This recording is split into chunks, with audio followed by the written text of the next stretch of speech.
A Night in Tunisia, a tune that certainly most of us have probably encountered, at least at the beginning of our jazz journey.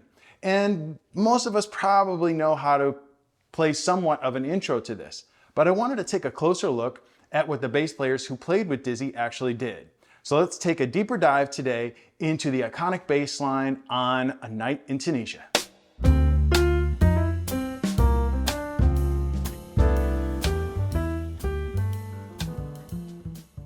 Welcome to Learn Jazz Bass with Matt Rybicki. Thanks for joining me today. I'm glad that you're here. Please look for a PDF below related to this bass line.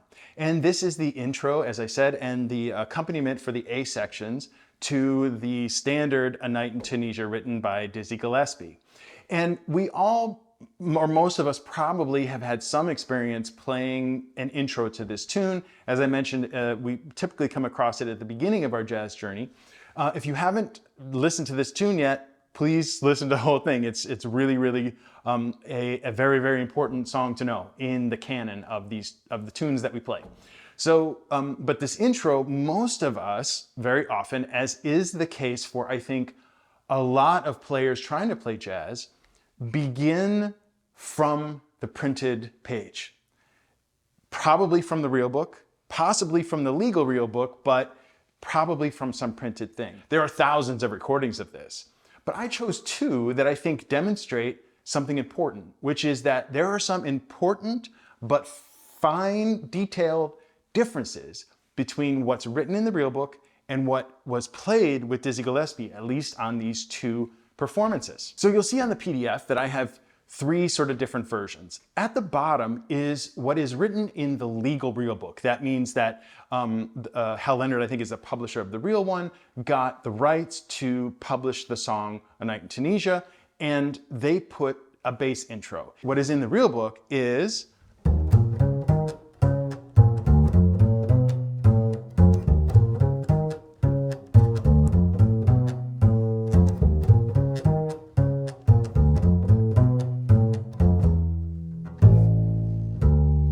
I can't remember off the top of my head. I will put in a link below what one of these recordings is.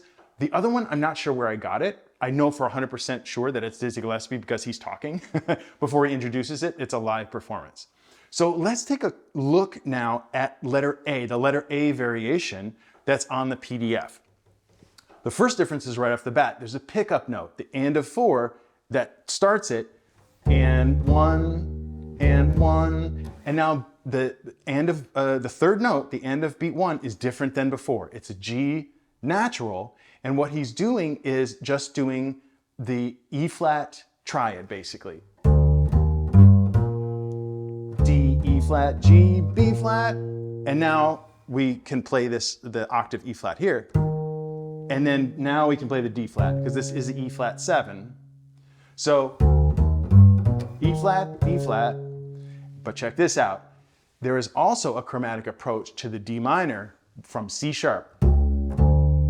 Yeah, C sharp, D, F, A, B, same as before, A, same. But now this and of 4 is again the chromatic pickup back to the E flat, D natural.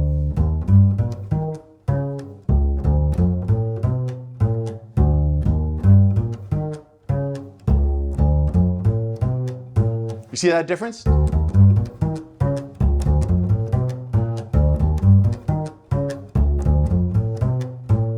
I'm interested in trying to replicate or understand what was originally done so that it will inform what I do going forward, if that makes sense. So that was letter A.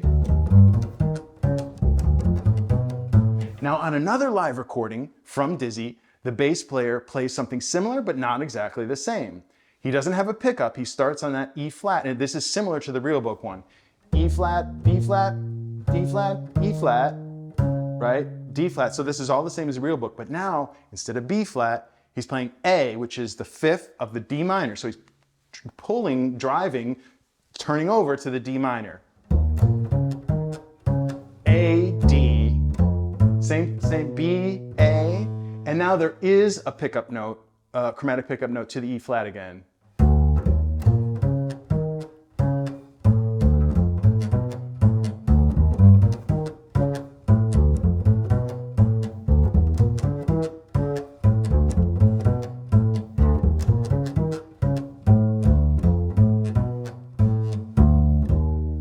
Does that make sense? So there's a couple ways to finger this letter B, and I wasn't doing the most necessarily efficient one just there, but that said, you kind of have to make do with what works for you. It still isn't the most comfortable switch going back and forth from these lines, but it sounds cool. So I would start, efficiently, I would start the fingering of this like the real book one, where I'm playing E flat here with my first finger, E, D flat, E flat, D flat, and now the next note is A. I'm gonna play that here with my second finger, and then I'm gonna use the open string, D, that's next, to shift my hand down.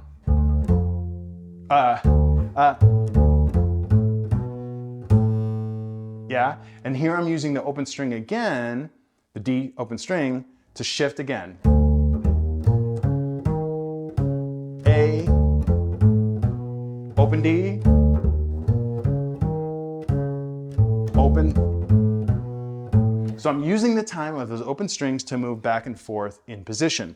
I don't know that there's really a better fingering for this, to be honest.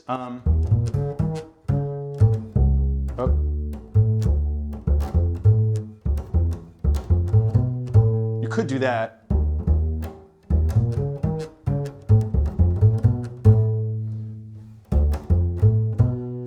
You have the benefit of that A to B as opposed to that makes the reach for the notes a little easier. F, D, whoops, D, D.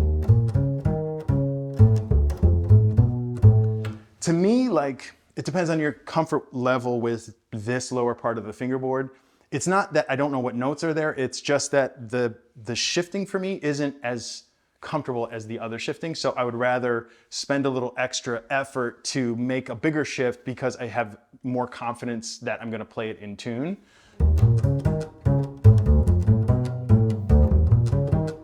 Does that make sense?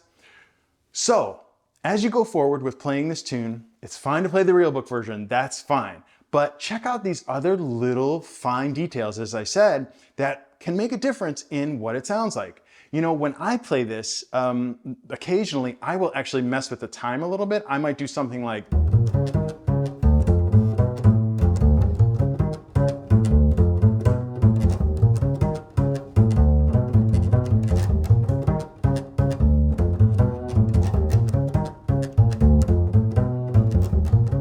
something like that, where I'm just allowing the important notes to still be played, but trying to give a little bit of variety to it, because everyone's heard this intro a million times because everyone plays this tune a million times.